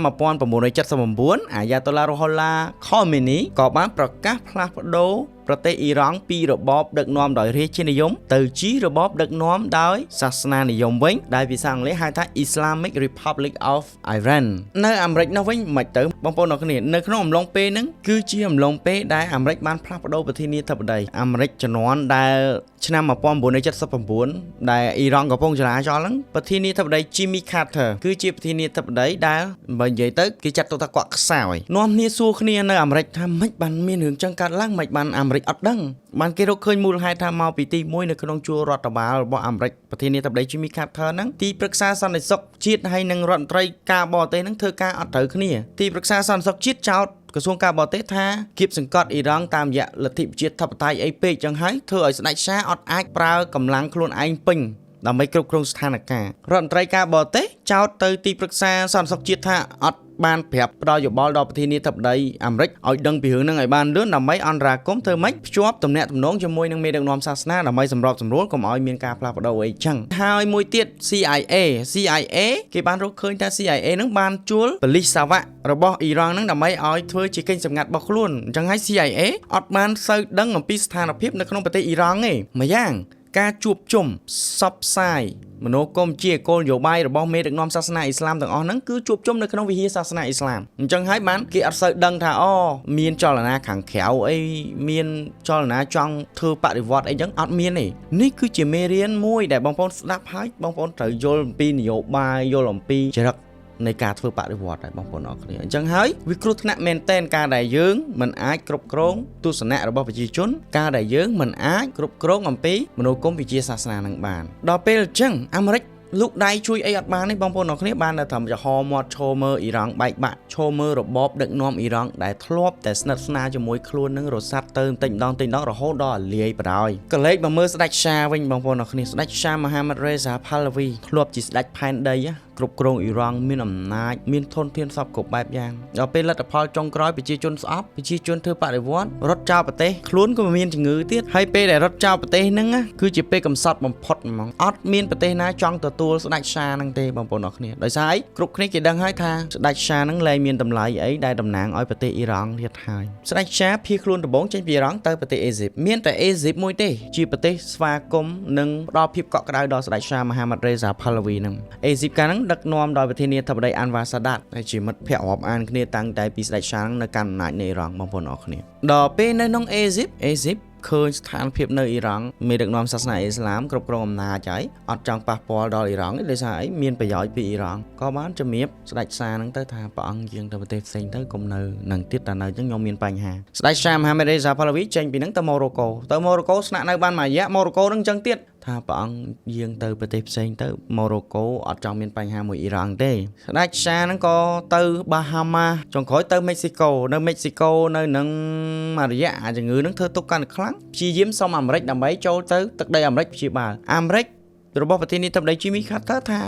ដូចចង់យកបន្តិចអត់តិចបើយកទៅដឹងថាមានបញ្ហាហើយព្រោះបុគ្គលិកទូតអាមេរិកនៅក្នុងប្រទេសអ៊ីរ៉ង់ឡើយហើយនៅសុកចង់ដកទូតមកដូចប្រកាសសង្គ្រាមជាមួយនឹងមេដឹកនាំសាសនាអ៊ីស្លាមហ្នឹងអញ្ចឹងហើយចង់ទទួលបន្តិចអត់តិចដល់ពេលក្រោយមកក៏នឹកឃើញថាអូខេសិទ្ធិមនុស្សយល់យកមិត្តភ័ក្តិអីចឹងទៅក៏ទទួលស្ដេចសាហ្នឹងឲ្យចូលទៅព្យាបាលនៅក្នុងទីក្រុងញូវយ៉កព្យាបាលដោយប្រាប់ទៅអ៊ីរ៉ង់ថាអត់ទេអាមេរិកទទួលនេះគឺដើម្បីឲ្យមកព្យាបាលទេអត់មានពាក់ព័ន្ធមួយនយោបាយទេនៅអ៊ីរ៉ង់គ្រាន់តែអាមេរិកថាបើកទទួលស្ដេចសាហ្នឹងឲ្យចូលទៅព្យាបាលនៅក្នុងទីក្រុងញូវយ៉កចរាចរណ៍មកចាប់ដើមនឹកឃើញថាអាមេរិកហ្នឹងមិនស្រួលធ្វើដូចជំនាន់រដ្ឋប្រហារឆ្នាំ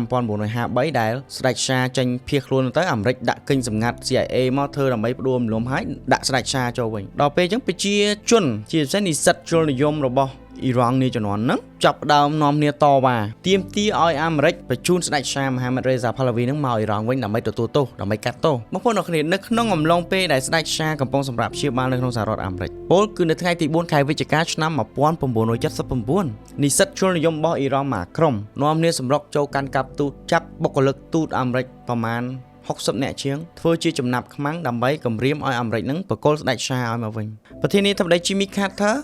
កំពុងវល់អត់ចង់បញ្ជូនស្ដេចសានឹងមកអ៊ីរ៉ង់ទេដោយសារខ្លាចថាប៉ះពាល់សិទ្ធិមនុស្សប៉ះពាល់ដល់គុណធម៌អីចឹងព្រោះអីធ្លាប់រាប់អានធ្លាប់ជាមិត្តជិតដិតមួយគ្នាកាលពីស្ដេចសានឹងនៅដឹកនាំប្រទេសក៏បាននិយាយមួយស្ដេចសានឹងឲ្យបានត្រឡប់ទៅអេស៊ីបវិញមកដល់ត្រង់នេះថាតើព្រឹត្តិការណ៍ដែលនិស្សិតអ៊ីរ៉ង់ចាប់បុគ្គលិកទូតអាមេរិកធ្វើជាចំណាប់ខ្មាំងរហូតធ្វើឲ្យមានបញ្ហាคล้ายទៅជាសត្រូវស៊ីសាច់ហត់ឈាមដែលអាមេរិកចាត់ទុកអ៊ីរ៉ង់ថាជារដ្ឋដែលមិនអាចទុកចិត្តបានជារដ្ឋដែលមិនអាចមាននុយក្លេអ៊ែរជាដាច់ខាតតាំងពីពេលនឹងមកមានដំណើរដើមតូចយ៉ាងដូចម្ដេចនៅភាគបន្តខ្ញុំនឹងលំអិតជូនបងប្អូនអរគ្នាអ៊ីរ៉ង់បានផ្លាស់ប្ដូររបបដឹកនាំប្រទេសពីរបបរាជានិយមដឹកនាំដោយស្ដេចសាមានព្រះនាមថាមូហាម៉ាត់រេសាផាឡាវីបដូរទៅជារបបសាធារណរដ្ឋអ៊ីស្លាមដែលមានប្រមុខដឹកនាំហៅថាអាយ៉ាតូឡារ៉ូហូឡាខូមេនីនៅថ្ងៃទី1ខែមេសាឆ្នាំ1979បងប្អូនទាំងអស់គ្នាមានធ្លាប់ដឹងទេថាតាមពិតពាក្យថាអាយ៉ាតូឡាគឺគេចង់សំដៅទៅលើមេដឹកនាំជាន់ខ្ពស់របស់សាសនាអ៊ីស្លាមនិកាយស៊ីអ៊ីតនៅក្នុងប្រទេសអ៊ីរ៉ង់ដូច្នេះនរណាក៏ដោយឲ្យតែជាមេដឹកនាំសាសនាកំពូលនៅក្នុងប្រទេសអ៊ីរ៉ង់ហ្នឹងគេតែងតែមានពាក្យថាអាយ៉ាតូឡានៅពីមុខឈ្មោះរបស់បុគ្គលហ្នឹងសម្រាប់អាយ៉ាតូឡារ៉ូហូឡាខូមេនីឯនេះវិញក្រោយពីបានដឹកនាំពលរដ្ឋធ្វើបដិវត្តផ្ដួលរំលំស្ដេចសាលោកក៏បានក្តោបក្តាប់អំណាចយ៉ាងពេញដៃហើយលោកបានកែប្រែប្រព័ន្ធដឹកនាំរបស់ប្រទេសអ៊ីរ៉ង់តាមបែបមនោគមវិជ្ជាមួយដែលហៅថា Vilayat Ifaqih ដែលជាប្រព័ន្ធដឹកនាំផ្ដាច់ការម្យ៉ាងដែលការសម្រេចចិត្តទាំងអស់គឺស្ថិតនៅក្រោមកណ្ដាប់ដៃរបស់មេដឹកនាំសាសនាកម្ពុជាឬដែលហៅថា Supreme Leader ហើយជាធម្មតានៅពេលដែលយើងនិយាយដល់មេដឹកនាំសាសនាមិនថាសាសនាណាបងប្អូនអរគ្នាតែងតែមានមនោគមវិជ្ជានិងលទ្ធិនិងជំនឿអរូបីនៅក្នុងនោះការដែលយកមេដឹកនាំសាសនាទៅដឹកនាំនយោបាយវា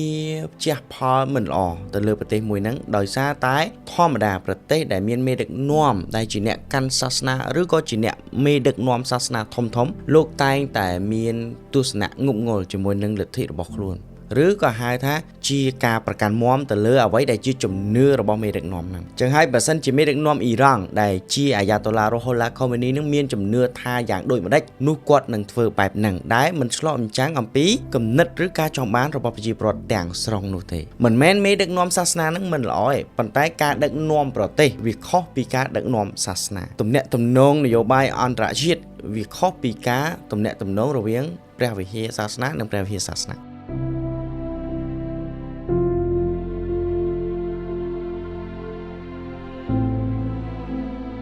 និយាយទៅដល់ស្ដេចសាមហាម៉ាត់រេសាផាឡាវីដែលធ្លាប់ជាបរិសុទ្ធដែលមានអំណាចបំផុតនៅក្នុងសង្គមអ៊ីរ៉ង់ក្រោយពីធ្លាក់ចុះចេញពីតំណែងដោយសារបដិវត្ត ពីសំណាក់មេដឹកនាំសាសនាស្ដេចឆាមហាម៉ាត់រេសាផាឡាវីតែតោដោយចកណ្ដែតលើទន្លេអញ្ចឹងគឺគ្មានគោលដៅច្បាស់លាស់ខណៈនៅក្នុងខ្លួនហ្នឹងគឺមានជំងឺមហារីកនៅក្នុងអំឡុងខែតុលាឆ្នាំ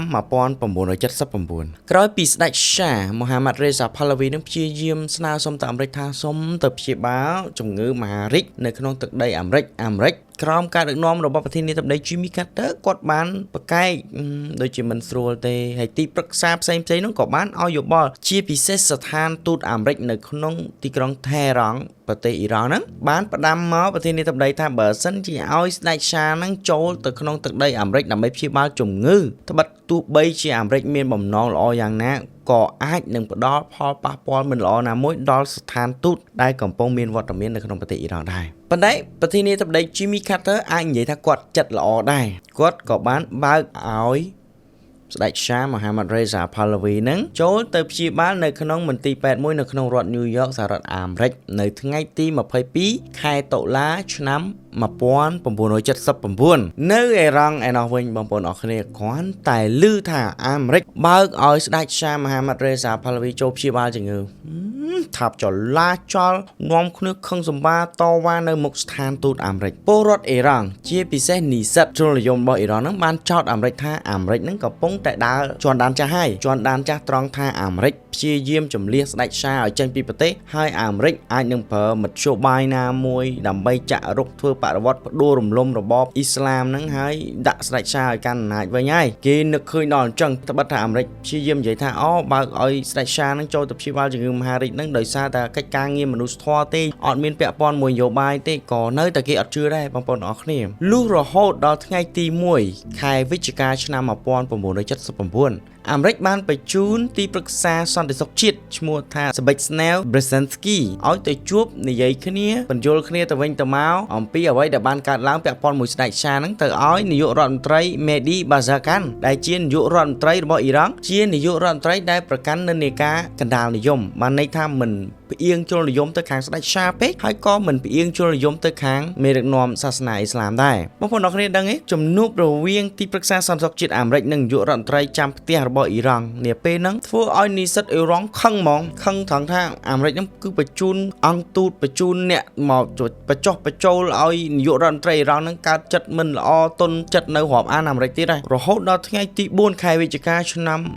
1979 3ថ្ងៃក្រោយពីជំនួបហ្នឹងបងប្អូនអរគ្នានិស្សិតរបស់អ៊ីរ៉ង់មកពីសាកលវិទ្យាល័យល្បីៗសាកលវិទ្យាល័យធំៗនៅក្នុងប្រទេសអ៊ីរ៉ង់នៅក្នុងទីក្រុងតេហេរ៉ង់ហ្នឹងហ្មងនាំគ្នាប្រមាណ300នាក់ទៅ500នាក់គេបានប៉ាន់ស្មានចំនួនហ្នឹងទៅពាត់ស្ថានទូតអាមេរិកហើយស្រីៗគេឃើញថាមានលក្ខប្រដាប់កាត់លបងដែកហ្នឹងនៅក្នុងអាខោអាវប្រពៃណីអ៊ីស្លាមរបស់គាត់ហ្នឹងនាំគ្នាសម្រុកចូលទៅកាត់លបងដែកសម្រុកចូលទៅក្នុងស្ថានទូតអាមេរិកទាំងកំរោលចាប់មន្ត្រីទូតដែលកំពុងធ្វើការនៅក្នុងទូតអាមេរិកហ្នឹងចំនួន63នាក់បងប្អូនអរគ្នាចាប់បាននៅក្នុងទូត63នាក់ខណៈ3នាក់ទៀតកំពុងប្រជុំនៅក្នុងក្រសួងការបរទេសរបស់អ៊ីរ៉ង់ចាប់មន្ត្រី3នាក់នោះមកទៀតយកមកគុំចូលគ្នាទៅជា66នាក់បងប្អូនអរគ្នាចាប់បានសរុប66នាក់ប៉ុន្តែមានមន្ត្រី6នាក់ទៀតបានរួចរត់ចេញភៀសខ្លួនទៅបាត់ទៅសង្ងំនៅក្នុងផ្ទះរបស់មន្ត្រីទូតរបស់កាណាដារួចខ្លួន6នាក់បងប្អូនអរគ្នា66នាក់ហ្នឹងគឺពួកនិស្សិតចាប់យកទាំងអស់យកកសែងចងភ្នែកដើរហែតាមផ្លូវនិយាយ Dead to America ងាប់ទៅអាមេរិកងាប់ទៅអាមេរិកអីចឹងបងប្អូនអរគ្នាវាអាក្រក់មើលមែនតើណាទង្វើហ្នឹងធម្មតាបំពេញទូតឲ្យចាប់មន្ត្រីទូតគ្នាយកមកធ្វើអញ្ចឹងទៀតហើយនិស្សិតទាំងអស់ហ្នឹងគម្រាមទាមទារអាមេរិកថាឲ្យអាមេរិកហ្នឹងបកគលស្ដេចឆាមូហាម៉ាត់រេសាផាឡាវីហ្នឹងមកឲ្យអ៊ីរ៉ង់វិញហើយគម្រាមអាមេរិកថាកុំឲ្យលូកដៃផ្ទៃក្នុងនៅក្នុងកិច្ចការងាររបស់អ៊ីរ៉ង់បន្តទៀតកលេចមកមើលអាយ៉ាតូឡារ៉ូហូឡាខូមេនីនេះវិញកាលបើបានឃើញនិស្សិតនោះទៅប្រព្រឹត្តអំពើរំលោភបំពាននៅស្ថានទូតអាមេរិកអត់ខាត់ទេបងប្អូនអរគ្នាមិនខាត់ក៏ហីទៅចោះប៉ុន្តែបែរជាស្ពោលសរសើរភាពក្លាហានរបស់និស្សិតទាំងអស់នឹងទៀតធ្វើឲ្យពួកនិស្សិតទាំងអស់នោះបានចាត់កាន់តែខ្លាំងគ្រប់គ្រងសកម្មភាពនិស្សិតធ្វើបែបហ្នឹងវាលែងទៅជាបញ្ហារវាងនិស្សិតនិងទូតអាមេរិកទៀតហើយវាទៅជាបញ្ហារវាងប្រទេសអ៊ីរ៉ង់ទាំងមូលជាមួយនឹងសហរដ្ឋអាមេរិកតែម្ដងបងប្អូនអរគ្នានេះគឺជាចំណុច ក្តៅមួយដែលបងប្អូនត្រូវតែយល់អំពីប្រវត្តិសាស្ត្រហ្នឹងទើបអាចដឹងអំពីថាហេតុអ្វីបានជាអាមេរិកនិងអ៊ីរ៉ង់វាយគ្នារាល់ថ្ងៃនេះបងប្អូនអរគ្នានៅពេលដែលនិស្សិតនាំគ្នាចាប់មន្ត្រីទូតធ្វើទង្វើបែបហ្នឹងនាយករដ្ឋមន្ត្រីរបស់អ៊ីរ៉ង់នាយករដ្ឋមន្ត្រីនិយមកដាល Mehdi Barzani ហ្នឹងបានបង្ហាញចេតនាមិនគ្រប់គ្រងទង្វើបែបហ្នឹងទេបងប្អូនអរគ្នាហើយដើម្បីប្រឆាំងទៅនឹងអាយ៉ាតូឡារ៉ូហូឡា Khomeini នាយករដ្ឋមន្ត្រីហ្នឹងសុកចិត្ត resign សុកចិត្តលាលែងចេញពីតំណែងហ្មងបងប្អូនអរគ្នាធ្វើឲ្យអំណាចគ្រប់គ្រងប្រទេសអ៊ីរ៉ង់ទាំងមូលគឺលែងមានអ្នកនិយមកដាលហើយគឺមានតែអ្នកជ្រុលនិយមសុទ្ធតែម្ដងសុទ្ធតែជាមេដឹកនាំសាសនាដែលដើរតាមកលមនោគមជាការសម្រេចចិត្តរបស់អាយ៉ាតូឡារ៉ូហូឡា Khomeini នៅអាមេរិកឯនោះវិញគ្រាន់តែមន្ត្រីទូតរបស់ខ្លួនត្រូវបាននិស្សិតអ៊ីរ៉ង់នាំគ្នាចាប់ចឹងទៅថានាំគ្នាហួសចិត្តប្រធានាធិបតី Jimmy Carter ខឹងសម្បារហូតដល់ថ្ងៃទី14ខែវិច្ឆិកាឆ្នាំ1979 10ថ្ងៃក្រោយគេចាប់ចំណាប់ខ្មាំងហ្នឹងប្រធានាធិបតី Jimmy Carter បានចេញក្រឹត្យប្រធានាធិបតីឲ្យបង្កកទ្រព្យសម្បត្តិរដ្ឋរបស់អ៊ីរ៉ង់ដែលមាននៅក្នុងទឹកដីអាមេរិកទាំងប្រមាណទុកហើយទ្រព្យសម្បត្តិទាំងអស់ហ្នឹងគឺមានតម្លៃច្រើនណាស់បងប្អូន$8,000 លាននៃចំនួនហ្នឹងគឺមិនធម្មតាទេលោកប្រធានាធិបតី Jimmy Carter ក៏បានប្តឹងទៅអង្គការសហជីវជាតិតុលាការព្រហ្មទណ្ឌអន្តរជាតិដើម្បីឲ្យអង្គការទាំងអស់ហ្នឹងអន្តរាគមន៍ដាក់សម្ពាធទៅលើអ៊ីរ៉ង់ឲ្យអ៊ីរ៉ង់ដោះលែងចំណាប់ខ្មាំងប៉ុន្តែអ៊ីរ៉ង់អត់មានខ្វល់ទេបងប្អូនអរគ្នារហូតដល់ថ្ងៃទី19ដល់ថ្ងៃទី20ខែវិច្ឆិកាឆ្នាំ1979អាយ៉ាតូឡារ៉ូហូឡា Khomeini ក៏បានបញ្ជាឲ្យនិស្សិតប្រដាប់អាវុធទាំងអស់ហ្នឹងដោះលែងមន្ត្រីទូតអាមេរិកដែលជាស្ត្រីហើយនិងមន្ត្រីទូតអាមេរិកដែលជាអាមេរិកកាំងស្បែកខ្មៅហើយនៅពេលដោះលែងចឹងទៅគាត់យកប៉ែគាត់និយាយផ្សាយថាគាត់យកយល់ដល់ស្ត្រីហើយយកយល់ដល់ជនជាតិអាមេរិកកាំងស្បែកខ្មៅដែលរស់នៅរងទុក្ខវេទនានៅក្នុងសង្គមអាមេរិកមានការរើសអើងមានការប្រកាន់ពូជសាសន៍ពណ៌សម្បុរអីចឹងបងប្អូនអរគ្នាហើយក្រោយមកទៀតអាយ៉ាតូឡារ៉ូហូឡា Khomeini នឹងក៏បានបញ្ជាឲ្យដោះលែងមន្ត្រីទូតម្នាក់ទៀតដោយសារមានជំងឺខ្លាំងអីចឹងណាបងប្អូនអរគ្នាអញ្ចឹងចំណាប់ខ្មាំងដែលនៅសល់តែម្ដងគឺ52នាក់នៅក្នុងដៃរបស់និស្សិតហ្នឹងនិយាយទៅដល់ស្ដេចសាយណោះវិញកំពុងឲ្យព្យាបាលជំងឺមហារីករៀងបាក់ដែរអត់ទាន់មានកម្លាំងខ្លាំងទេប៉ុន្តែឃើញព្រឹត្តិការណ៍មើលទៅវាហួសចិត្តហួសហេតុពេកហើយឃើញថាអាមេរិកហ្នឹងរងថ្មបាក់ដោយសារខ្លួនមានវត្តមាននៅក្នុងអាមេរិកនៅថ្ងៃទី15ខែធ្នូឆ្នាំ1979ចុងឆ្នាំហ្នឹងស្ដេច Shah Mohammad Reza Pahlavi ក៏បានភៀសខ្លួនចេញពីសហរដ្ឋអាមេរិកត្រឡប់ទៅប្រទេសអេស៊ីបស្នើសុំសិទ្ធិជ្រកកោននៅក្នុងប្រទេសអេស៊ីបរហូតទៅដាច់ឆ្នាំ1979ចូលឆ្នាំ1980នៅថ្ងៃទី27ខែមករាឆ្នាំ1980មន្ត្រីទូតទាំង6នាក់ដែលខ្ញុំបាននិយាយថាលួចរត់បានផុតគេចាប់អត់ជាប់ហើយទៅពួនសង្ងំលាក់ខ្លួននៅក្នុងផ្ទះរបស់មន្ត្រីទូតកាណាដាក៏បានបន្លំខ្លួនធ្វើជាពលរដ្ឋកាណាដាបានខាងរដ្ឋាភិបាលកាណាដាជួយបងប្អូនអរគ្នាឲ្យមានប៉ាសពតកាណាដាទៅហើយកាន់ប៉ាសពតកាណាដាធ្វើអត្តសញ្ញាណកាណាដាដើម្បីចេញទៅក្នុងនាមជាពលរដ្ឋកាណាដាក៏បានត្រឡប់ទៅអាមេរិកវិញទៅគេក៏បានអរគុណកាណាដាដែលបានជួយសង្គ្រោះមន្ត្រីទូតទាំង6នាក់ហ្នឹងពិបាកនិយាយគ្នាពិបាកចរចានៅថ្ងៃទី7ខែមេសាឆ្នាំ1980ប្រធានាធិបតី Jimmy Carter ក៏បានសម្រេចផ្ដាច់ចំណងការទូតរវាងសហរដ្ឋអាមេរិកជាមួយនឹងអ៊ីរ៉ង់ទាំងស្រុងតែម្ដងបងប្អូនអរគ្នាផ្ដាច់ចំណងការទូតគឺអ្វីៗលែងចង់និយាយដោយធម៌ត្រជាក់ទៀតហើយបងប្អូនអរគ្នារហូតដល់ថ្ងៃទី24ខែមេសាឆ្នាំ1980លោកប្រធានាធិបតី Jimmy Carter ក៏បានបែកកំណត់សម្រាប់បញ្ជូនកងកម្លាំងដូពិសេសដែលហៅថា Delta Force ហ្នឹង Delta Force នៅពេលហ្នឹងគឺទៅបង្កើតបាន3ឆ្នាំឯងបងប្អូនអរគ្នាទទួលភារកិច្ចដើម្បីដឹកនាំកងទ័ពអាមេរិកផ្សេងទៀតទៅរំដោះចំណាប់ខ្មាំងទាំង52នាក់នៅក្នុងដៃនិស្សិតកណ្ដាលទីក្រុងថេហេរ៉ង់ប្រតិបត្តិការយោធាហ្នឹងគេហៅថា Operation Angle Claw ប្រែជាខ្មែរថាជាប្រតិបត្តិការយោធាក្រញ៉ាំឥន្ទ្រីតាក់ទិចរបស់ប្រតិបត្តិការយោធាក្រញ៉ាំឥន្ទ្រីហ្នឹងគឺគេមានកម្រងចេះបងប្អូនអរគ្នានៅកណ្ដាលយប់ថ្ងៃទី24ខែមេសាឆ្នាំ1980កងទ័ពអាមេរិកគេមានយន្តហោះប្រភេទ MC-130 បែបនេះនាំគ្នាដឹកកងកម្លាំងដូ Delta Force ចេញពីមូលដ្ឋានទ័ពអាមេរិកពីប្រទេសអូម៉ង់អមជាមួយនឹងយន្តហោះដឹកប្រេងប្រភេទ EC-130 ហើយគេបានកំណត់យកទីតាំងមួយនៅវាលខ្សាច់ដាច់ស្រយាលនៅជាយក្រុងតេហេរ៉ង់បងប្អូនអរគ្នាគឺជាសមុទ្រខ្សាច់ដាច់ស្រយាលដែលគេហៅថា Desert One ហ្នឹងគឺជាទីតាំងដែលគេណាត់គ្នាថាកងទ័ពអាមេរិកមកពីអង្គភាពពាក់ព័ន្ធផ្សេងៗដែលត្រូវចូលរួមនៅក្នុងប្រតិបត្តិការយោធាកញ្ញាមន្ត្រីហ្នឹងគឺនឹងជួបគ្នានៅនឹងដែលគេដាក់រហស្សនាមថា Desert One សម្រាប់យន្តហោះដែលដឹកកងកម្លាំងដូពិសេស Delta Force ហ្នឹងអមជាមួយនឹងយន្តហោះដឹកប្រេងហ្នឹងមកដល់ទីតាំងចំណុចដែលត្រូវណាត់ជួបជុំគ្នាហ្នឹងបានសុវត្ថិភាពធម្មតាប៉ុន្តែ នៅគណៈពេលដែលយន្តហោះទាំងអស់ហ្នឹងកំពុងចោះចតរៀបចំស្រាប់តែមានឡានក្រុងដឹកមនុស្ស45នាក់បើកមកកាត់នៅក្បែរហ្នឹងបងប្អូនអរគ្នាផ្លូវក្បែរហ្នឹងបើកមកហើយឈប់នៅលើផ្លូវហ្នឹងទៀតដល់ពេលអញ្ចឹងកងទ័ពអាមេរិកនាំគ្នាមើលមុខគ្នាកាយជាទីតាំងហ្នឹងទីតាំងសម្ងាត់តែមិនទីតាំងហ្នឹងមិនបានមានមនុស្សបើកឡានក្រុងមកដល់នាំគ្នាខាត់ឡានក្រុងហ្នឹងកុំឲ្យទៅហើយសួរនាំសិនបងប្អូនអរគ្នាពេលដែលកំពុងខាត់ឡានក្រុងដែលមានមនុស្ស45នាក់ជិះហ្នឹងមានអាឡានត្រង់ដឹកប្រេងផ្សេងទៀតនោះបើកមកលឿនហើយអាឡានត្រង់ដឹកប្រេងហ្នឹងអាប្រភេទប្រេងលួចគេបងប្អូនអរគ្នាបើកមកលឿនកងទ័ពអាមេរិកសញ្ញោថាឲ្យឈប់សុំឆែកមើលសិនឡានហ្នឹងនៅតែសម្រុកមកកងទ័ពអាមេរិកក៏បាញ់ទៅផ្ទុះឆេះធ្វើឲ្យអ្នកជិះជាមួយនៅក្នុងឡានដឹកប្រេងហ្នឹងម្នាក់បាត់បង់ជីវិតហើយតកងឡានហ្នឹងបានរត់ភៀសខ្លួនបាត់ទៅអញ្ចឹងគ្រាន់តែចុះមកភ្លាមមានបញ្ហាបាត់ទីតាំងហ្នឹងមិនបានអញ្ញាអញ្ចឹងដល់ពេលកលេចទៅមើលអាឧទ្ធម្ភាគចក្រទាំង8ដែលត្រូវណាត់គ្នាមកជួបនៅនេះហោះចេញមកពីណាពីណីពីសមុទ្រមករាប់ពាន់គីឡូចាក់ប្រេងលើអាកាសអីហើយគ្រាន់តែចូលទៅក្នុងទឹកដីអ៊ីរ៉ង់ពឹបដល់អាសមុទ្រខ្សាច់ស្រាប់តែជួបព្យុះខ្សាច់បងប្អូនអរគ្នា2គ្រឿងនៅក្នុងចំណោម8គ្រឿងហ្នឹងអាមួយមានបញ្ហាប្រេះស្លាប់យន្តហោះអាមួយទៀតមានបញ្ហាឧបករណ៍បជាឲ្យហោះហើរហ្នឹងមានបញ្ហាក៏ត្រឡប់ទៅក្រោយវិញ2គ្រឿងហ្នឹងត្រឡប់ទៅក្រោយទៅចោះចតនៅលើនាវាដែលដឹកយន្តហោះហ្នឹងធម្មតាអាមួយគ្រឿងទៀតមានបញ្ហាប្រព័ន្ធបូមប្រេងប្រព័ន្ធ hydraulic system មានបញ្ហាត្រូវចោះចតជួសជុលអត់បានកវាត់ចោលនៅលើវាលខ្សាច់ហ្នឹងអញ្ចឹងហើយនៅសល់ឧទ្ធម្ភាគចក្រតែ5គ្រឿងឯងបងប្អូនអរគ្នាសម្រាប់ប្រើនៅក្នុងប្រតិបត្តិការហ្នឹងតាមផែនការគឺគេត្រូវការយ៉ាងហោចណាស់ឧទ្ធម្ភាគចក្រ6គ្រឿងដើម្បីទៅដឹកចំណាប់ខ្មាំងហ្នឹងរំដោះព្រោះឲ្យ5គ្រឿងប្រើអត់គ្រប់នេះមេបញ្ជាការប្រតិបត្តិការកញ្ញាមន្ត្រីក៏បានលើកយោបល់ទៅប្រធានាធិបតី Jimmy Carter ថាលោកប្រធានាធិបតីយើងធ្វើអត់បានទេដោយសារយើងមានបញ្ហាច្រើនញញមែនតើអញ្ចឹងហើយសូមដកថយប្រធានាធិបតី Jimmy Carter អូខេដកថយមកសិនមកអញ្ចឹងបើមានបញ្ហាច្រើនអញ្ចឹងបងប្អូនអរគ្នាដឹងទេថាអាបញ្ហាធំវាកើតឡើងនៅពេលកំពុងដកថយនេះឧទ្ធម្ភាគចក្រដែលត្រូវដកថយចេញពីតំបន់ Desert One ដែលតំបន់ចំណុចត្រូវណាត់គ្នាណាកំពុងតែសេរីសម្រួលធៀមហោះចេញប៉ុន្តែវាល្ងឹតហើយកំពុងភ័យខ្លាចកងទ័ពអ៊ីរ៉ង់មកតន់អីអញ្ចឹងព្រោះឲ្យមានបាញ់ផ្ទុះឡានឆេះស្ថោស្ថៅនៅកណ្ដាលវាខ្សាច់អញ្ចឹងបងប្អូនអរគ្នាឧទ្ធម្ភាគចក្រមួយគ្រឿងស្រាប់តាអង្គ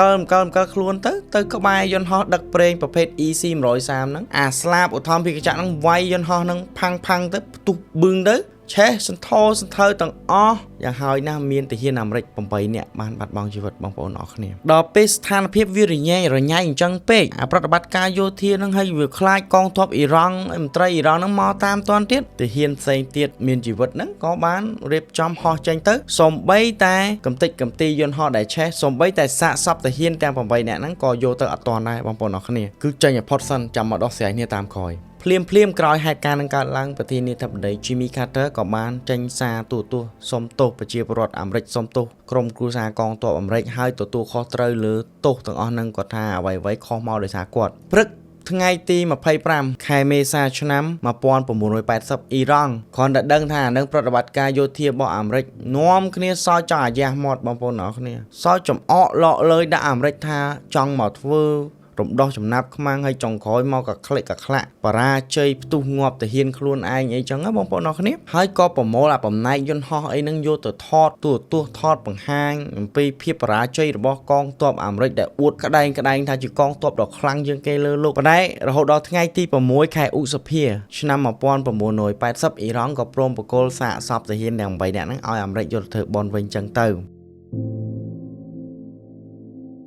ចំណាប់ខ្មាំង52នាក់ក៏រំដោះមិនបានយន្តហោះផ្ទុះខ្ទេចខ្ទីជីវិតកងទ័ពក៏បាត់បង់ជីវិត8នាក់យ៉ាងអាម៉ាស់អាវិបត្តិចំណាប់ខ្មាំងហ្នឹងគឺធ្វើឲ្យប្រធានាធិបតី Jimmy Carter គឺអស់ credit អលេងហ្មងបងប្អូនអរគ្នាអត់មានមុខមាត់អីជួបប្រជាជនអាមេរិកទេកត្តាហ្នឹងហើយដែលជាកត្តាធ្វើឲ្យគាត់ធ្លាក់ឆ្នោតនៅអាណត្តិទី2គឺដោយសារតែគាត់ខ្សោយនៅក្នុងការគ្រប់គ្រងអាបញ្ហាហ្នឹងនៅក្នុងអំឡុងពាក់កណ្ដាលឆ្នាំ1980ហ្នឹងអាចនិយាយចាត់ទុកថាជាសំណាងរបស់អាមេរិកអ៊ីរ៉ាក់សត្រូវចាស់របស់អ៊ីរ៉ង់អ៊ីរ៉ាក់នាជំនាន់ហ្នឹងដឹកនាំដោយប្រធានាធិបតីសាដាមហ៊ូសែននៅក្រោយពេលដែលអ៊ីរ៉ង់ក្លាយទៅជាប្រទេសអ៊ីស្លាមនិយមក្រោយបដិវត្តអ៊ីស្លាមហ្នឹងអ៊ីរ៉ាក់ឯណោះវិញអត់សប្បាយចិត្តទេជាពិសេសគឺប្រធានាធិបតីសាដាមហ៊ូសែនហ្នឹងហ្មងបងប្អូនអរគ្នាអាយ៉ាតូឡារ៉ូហូឡាខូមេនីគឺជាមេដឹកនាំសាសនានិកាយស៊ីអ៊ីតដែលផ្សព្វផ្សាយមនោគមវិជ្ជានឹងវាខ្លាំងពេកជ្រុតជ្រាបដល់ប្រជាពលរដ្ឋរបស់អ៊ីរ៉ាក់ដែរកាន់សាសនាអ៊ីស្លាមនិកាយស៊ីអ៊ីតនឹងដូចគ្នាគណៈសាដាមហ៊ូសែនក៏ជាអ្នកកាន់សាសនាអ៊ីស្លាមដែរប៉ុន្តែជានិកាយសានីហ្នឹងគឺ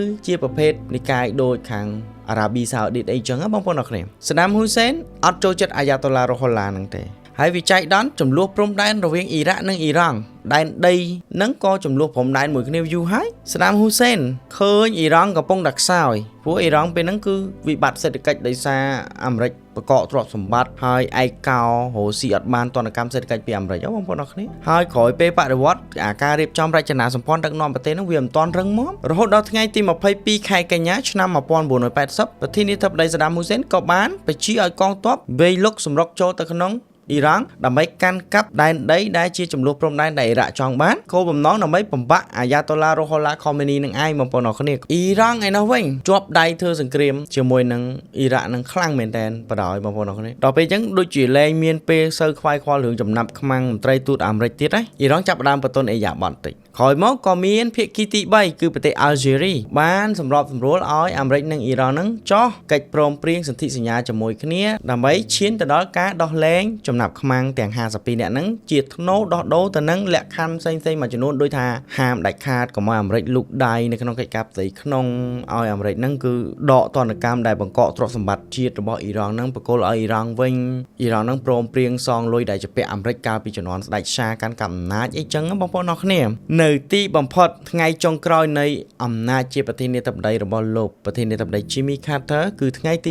20ខែមករាឆ្នាំ1981អ៊ីរ៉ង់ក៏បានព្រមដោះលែងចំណាប់ខ្មាំងមន្ត្រីទូតអាមេរិកទាំង52នាក់នោះឲ្យត្រឡប់មកអាមេរិកវិញដោយសុវត្ថិភាពប្រធានាធិបតី Jimmy Carter ក៏អស់អំណាច